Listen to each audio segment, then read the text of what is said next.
Selamat siang, pagi, sore, Bapak Ibu. Kalau sekarang kelompok kami ingin mempresentasikan tentang sistem endokrin. Sekarang saya ingin memperkenalkan diri masing-masing kelompok di sini, yaitu ada Lauren, Vera, Elenia, Giovanni, Venestrata, Vini, Evelyn, saya sendiri Feliska, Bella, dan juga Gaby.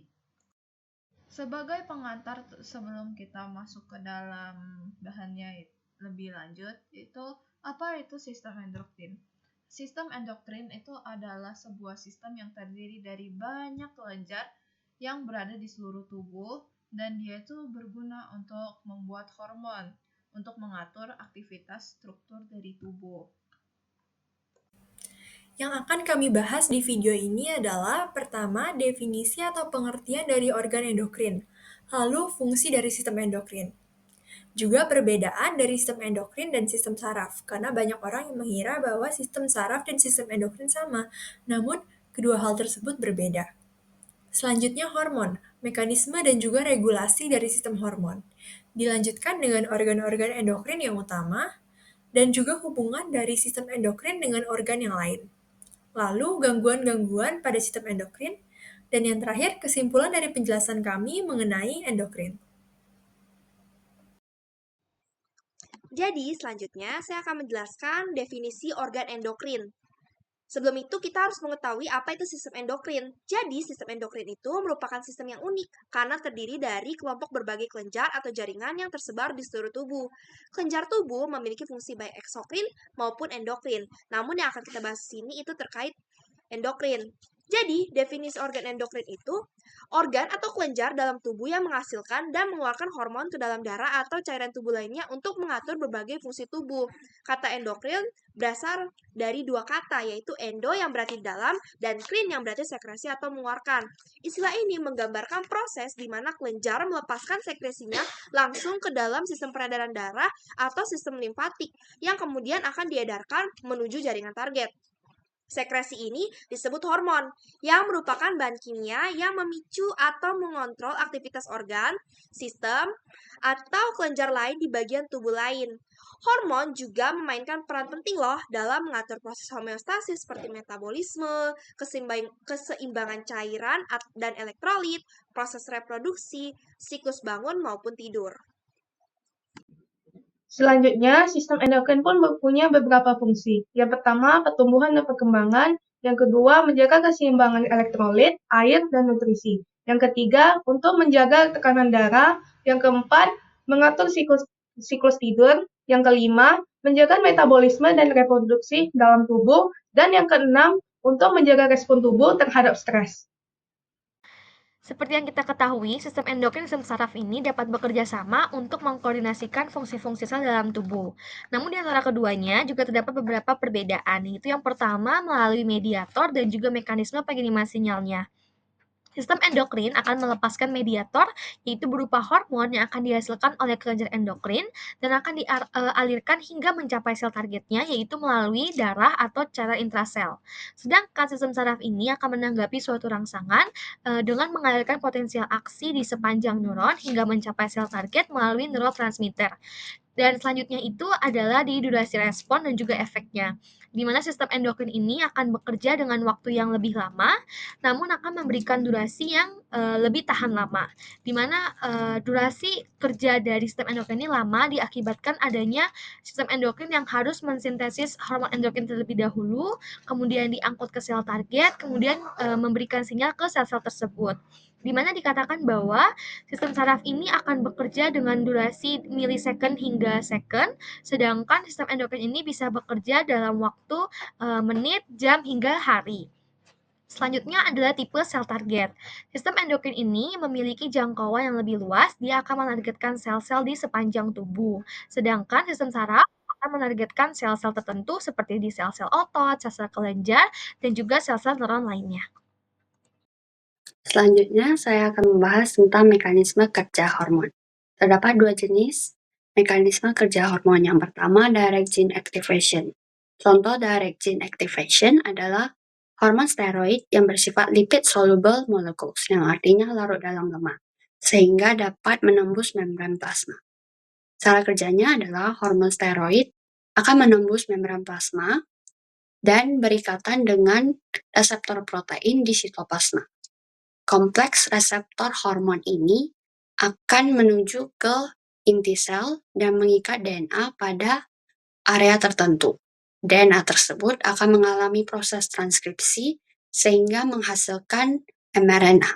mRNA akan diterjemahkan sehingga mengalami sintesis protein yang baru. Untuk mekanisme yang kedua, second messenger system. Contohnya adalah hormon, protein, dan peptida yang bersifat larut dalam air, sehingga tidak dapat menembus ke dalam membran sel, sehingga memerlukan second messenger atau perantara. Cara kerjanya adalah hormon ini, atau yang disebut dengan first messenger, akan berikatan dengan reseptor protein, yang akan mengaktifkan suatu enzim. Enzim ini akan menghasilkan second messenger atau perantara. Second messenger ini akan memberi sinyal ke dalam sel untuk mengalami perubahan fungsi dari sel tersebut tanpa sintesis protein yang baru. Perbedaan dari kedua mekanisme ini adalah yang pertama, direct gene activation tidak memerlukan perantara karena langsung menembus ke membran selnya. Untuk second messenger system memerlukan perantara karena tidak dapat langsung menembus membran selnya.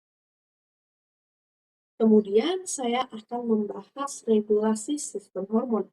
Regulasi hormon merupakan suatu sistem hormon yang bekerja dengan menjaga keseimbangan dalam tubuh melalui dua mekanisme utama, yaitu umpan balik negatif dan umpan balik positif. Yang pertama ada umpan balik negatif. Umpan balik negatif merupakan suatu mekanisme untuk menjaga keseimbangan atau homeostasis pada saat kadar suatu hormon terlalu tinggi atau terlalu rendah, maka tubuh akan memberikan respons untuk mengembalikan ke tingkat normal. Contohnya, pada saat kadar hormon tiroid dalam darah sedang meningkat, maka kelenjar pituitari akan mengurangi produksi TSH. Kemudian yang kedua, pada saat kadar gula dalam darah sedang tinggi, maka pankreas akan menghasilkan insulin untuk menurunkannya. Kemudian ada umpan balik positif. Umpan balik positif berbeda dengan umpan balik negatif, di mana umpan balik positif memperkuat suatu proses hingga suatu hasil tercapai. Misalnya, pada saat proses persalinan, akan dilepaskan hormon oksitosin untuk memperkuat kontraksi rahim hingga proses persalinan selesai. Kemudian pada saat menyusui. Pada saat menyusui, untuk merangsang reseptor payudara, maka otak akan memberikan respons dengan melepaskan hormon prolaktin yang dimana akan merangsang produksi ASI lebih banyak. Selanjutnya, saya akan membahas mengenai organ apa saja yang terdapat pada sistem endokrin.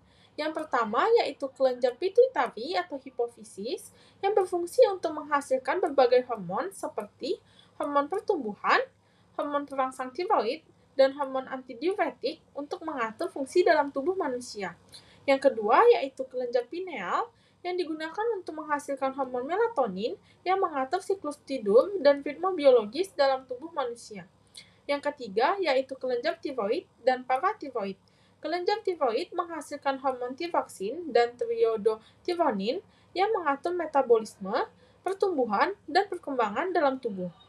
Selanjutnya ada kelenjar paratiroid yang digunakan untuk menghasilkan hormon paratiroid yang mengatur kadar kalsium dalam darah dan tulang.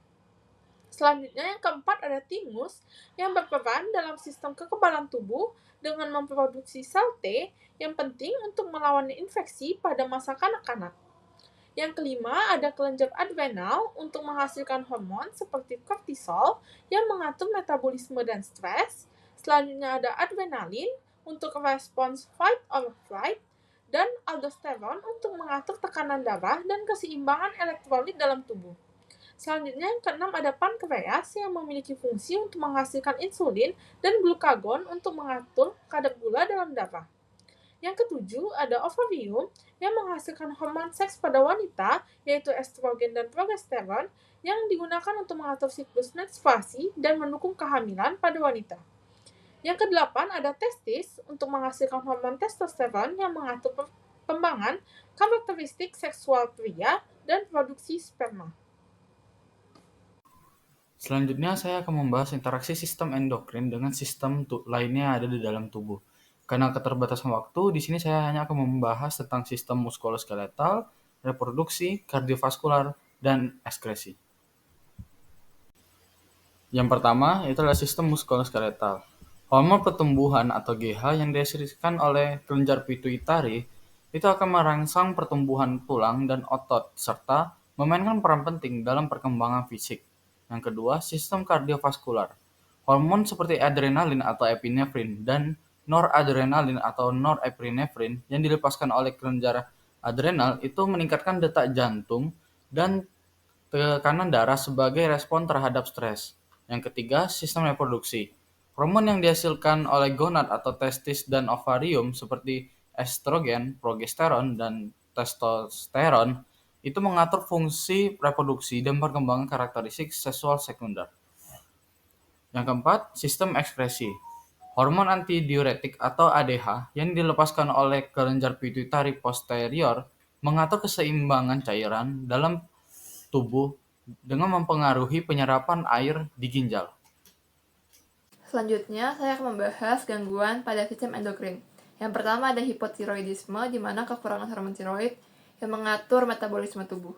Gejalanya meliputi kelelahan, kulit kering, sulit konsentrasi, dan kenaikan berat badan.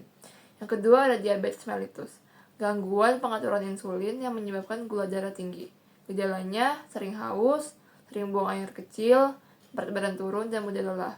Yang ketiga ada penyakit Addison, kekurangan hormon adrenal seperti kortisol dan aldosteron. Gejalanya adalah kelemahan, ketekanan darah rendah, kulit lebih gelap, dan mual. Gangguan-gangguan ini memerlukan pengobatan untuk menghindari komplikasi.